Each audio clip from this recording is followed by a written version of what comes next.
हर हर महादेव। ओम नमः शिवाय। श्री शिव महापुराण दूसरा अध्याय। देवराज को शिवलोक की प्राप्ति, चंचुला का संसार से वैराग्य।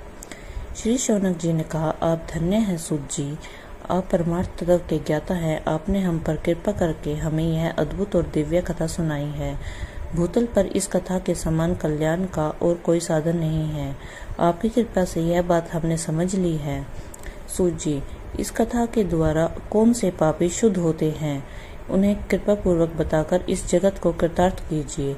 सूत जी बोले, मुने, जो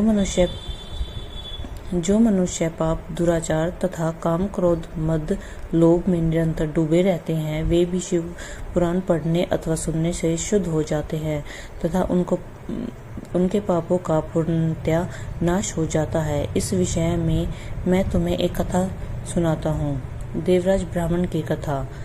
बहुत पहले की बात है कि रातों के नगर में देवराज नाम का एक ब्राह्मण रहता था। वह ज्ञान में दुर्लभ, गरीब, रस बेचने वाला तथा वैदिक धर्म से विमुख था। यह स्नान संध्या नहीं करता था तथा उसमें वेश्यावृत्ति बढ़ती ही जा रही थी। वह भक्तों को ठगता था। उसने अनेक मनुष्यों को मारकर उन सबका धन हड़प लिया था। उस पापी ने थोड़ा सा भी धन धर्म के काम में नहीं लगाया था। वह वेश्यागामी अथवा आचार भ्रष्ट था। एक दिन वह घूमता हुआ देवयोग से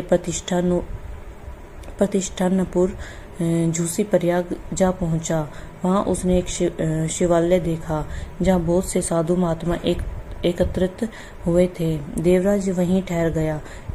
वहां रात में उसे ज्वर आ गया।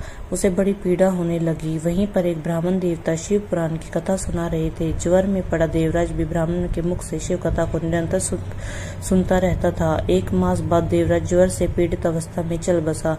यमराज के दूत उसे बांधकर यमपुरी ले गए। तभी वहां शिवलोक से भगवान शिव के पार्षद गण आ गए। वे कर्पूर के समान उज्जवल थे। उनके हाथ में त्रिशूल, संपूर्ण शरीर पर भस्म और गले में रुद्राक्ष की माला उनके शरीर की शोभा बढ़ा रही थी। उन्होंने यमराज के दूतों को मार पीट कर देवराज को यमदूतों के चंगुल से छुड़ा लिया और वे अपने अद्भुत विमान में बिठाकर जब कैलाश पर्वत पर ले जाने लगे तो यमपुरी में कोलाहल मच गया, जिसे सुनकर यमराज अपने भवन से बाहर आए। साक्षात रुद्रों के समान प्रतीत होने वाले इन दूतों का धर्मराज ने विधि पूर्वक पूजन कर ज्ञान दृष्टि से सारा मामला जान लिया। उन्होंने भय के कारण भगवान शिव के दूतों से कोई बात नहीं पूछी। तत्पश्चात शिव दूत देवराज को कैलाश चले गए और वहां पहुंचकर उन्होंने ब्राह्मण को करुणावतार भगवान शिव के हाथों में सौंप दिया। शौनक जी ने कहा, महाभाग सूत जी, आप सर्वज्ञ हैं। आपके कृपा प्रसाद से मैं कृतार्थ हुआ। इस इतिहास को सुनकर मेरा मन आनंदित हो गया है।